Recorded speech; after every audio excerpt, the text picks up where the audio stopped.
दोस्तों, जैसे कि हम सब जानते हैं कि अराउंड 20 साल के बाद तालिबान के टेक ओवर करने से अफगानिस्तान में पॉलिटिकल इंस्टेबिलिटी दिखने को मिली।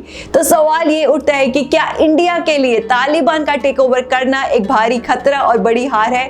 तो आइए सबसे पहले ये जानते हैं कि इंडिया के अफगानिस्तान के साथ लास्ट 30 सालों में कैसे रिलेशन रहे हैं। दोस्तों, अगर 1990s का थोड़ा सा टाइम छोड़ दे, जब तालिबान ने काबुल पर पूरा कब्जा जमाया हुआ था, तो शायद ये कहना गलत नहीं होगा कि इतिहास से ही इंडिया के अफगानिस्तान के साथ संबंध काफी मजबूत रहे हैं। और पर्टिकुलरली 2001 के बाद इंडिया ने अफगानिस्तान के इंफ्रास्ट्रक्चर में हैवी इन्वेस्टमेंट्स करने के अलावा अपने इकोनॉमिक और डिफेंस टाइज भी अफगानिस्तान गवर्नमेंट के साथ काफी मजबूत किए हैं। दोस्तों, ये कहना बिल्कुल गलत नहीं होगा कि अफगानिस्तान इंडिया के लिए स्ट्रैटेजिकली बहुत इंपॉर्टेंट है अपने जियोपॉलिटिकल इंटरेस्ट के लिए।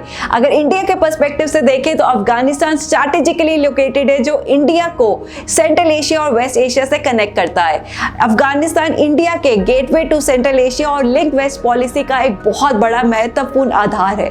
तो आइए अब जानते हैं कि आखिर कौन है ये तालिबान, जो इंडिया के लिए एक बहुत बड़ा चिंता का विषय है। दोस्तों, अगर तालिबान की बात करें तो ये एक कट्टर इस्लामिक पॉलिटिकल और मिलिट्री ऑर्गेनाइजेशन है जो अफगानिस्तान पॉलिटिक्स में काफी इन्वॉल्व है।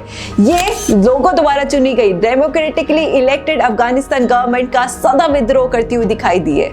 अगर उनके 1996-2001 अफगानिस्तान टेक ओवर के दौरान की बात करें तो तालिबान शरिया और इस्लामिक लॉ को स्ट्रिक्टली इंपोज करने के लिए काफी ग्लोबली क्रिटिसाइज किया गया था। उस टाइम पर ह्यूमन राइट्स का वाइड स्प्रेड वायलेशन देखने को मिला अफगानिस्तान में, और अफगानिस्तान वुमेन को भी काफी टारगेट किया गया। अगर उस टाइम पर तालिबान गवर्नमेंट को लेजिटिमेसी अप्रूवल देने की बात करें तो सिर्फ तीन कंट्रीज ने तालिबान को पॉलिटिकली रिकॉग्नाइज किया था जब वो पावर में थी, और वो तीन कंट्रीज थी Pakistan, UAE and Saudi Arabia. दोस्तों, ये बात सच है और इसमें कोई शक नहीं है कि तालिबान एक पाकिस्तान स्पॉन्सर्ड टेरर फोर्स है, और इसीलिए इंडिया का तालिबान के टेक ओवर करने से चिंता में पड़ना एक जाहिर सी बात है। तो अब समझते हैं कि तालिबान के पावर में आने से इंडिया को क्या खतरा बन जाता है। सबसे पहला पॉइंट, अफगानिस्तान में इंडियन नेशनल्स देशवासियों की सुरक्षा। दोस्तों, जैसे कि मैंने आपसे डिस्कस किया कि इंडिया ने तालिबान जब पावर में था 1990s में, उसको रिकॉग्नाइज नहीं किया था। बैक देन इंडियन गवर्नमेंट ने अपने सभी देशवासियों को अफगानिस्तान से कंप्लीटली इवैक्यूएट कर दिया था। उस टाइम पर इंडियन देशवासियों की संख्या काफी कम थी आज के टाइम से। दूसरा खतरा है threat to Indian investment and trade. दोस्तों, जैसे कि मैंने आपसे बात करी, इंडिया ने पर्टिकुलरली 2001 के बाद अफगानिस्तान के इंफ्रास्ट्रक्चर और डेवलपमेंट प्रोजेक्ट्स पर काफी हैवी इन्वेस्टमेंट करी है, around $3 billion in different sectors. अगर उनमें से कुछ इंपॉर्टेंट प्रोजेक्ट्स की बात करें तो वो है construction of Salma dam, Afghanistan parliament and Zaranj Delaram highway. ये हाईवे इंडिया के लिए स्ट्रैटेजिकली बहुत इंपॉर्टेंट है, बिकॉज ये हाईवे इंडिया को लैंडलॉक्ड अफगानिस्तान से कनेक्ट करता है वाया ईरान छाबर पोर्ट। इसके अलावा अगर हम इंडिया अफगानिस्तान टोटल ट्रेड की बात करें, जो था $1.3 बिलियन इन 2019-20, और उसमें से Indian exports were around 900 million, जो दर्शाता है कि बैलेंस ऑफ ट्रेड काफी हेवीली टिल्टेड था टुवर्ड्स इंडिया। तो तालिबान के आने से उस पर भी चिंता जताई जा रही है। तीसरा खतरा, इंटरनेशनल टेरर ग्रुप्स जैसे अल-कायदा, आईसिस का एक्टिव होना।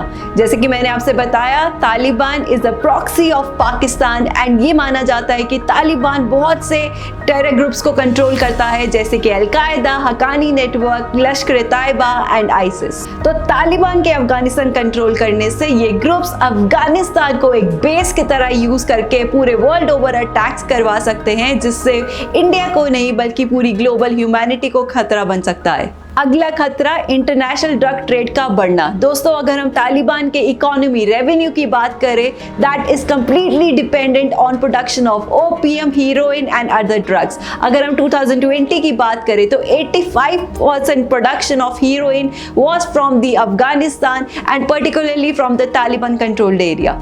और अब जब तालिबान पूरे अफगानिस्तान को कंट्रोल कर रहा है, तो ऐसे में वो ड्रग की प्रोडक्शन को काफी बढ़ा सकता है टू गेट मोर रेवेन्यू।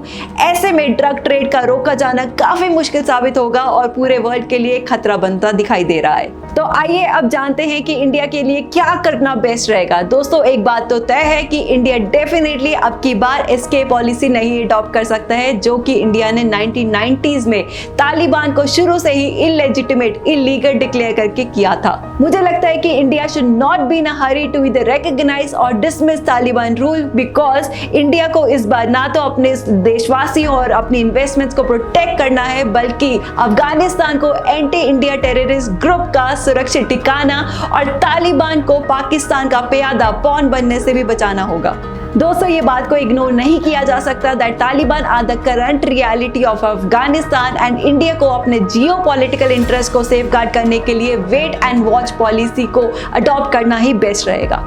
तो दोस्तों, ये तो था मेरा ओपिनियन। अब आप लोगों का क्या ओपिनियन है जरूर कमेंट बॉक्स पे लिखिए। आई होप आपको ये वीडियो काफी हेल्पफुल और यूजफुल लगी होगी। तो लाइक और सब्सक्राइब बटन हिट करना बिल्कुल नहीं भूलना। वंस अगेन नमस्कार, आदाब एंड सत श्री अकाल।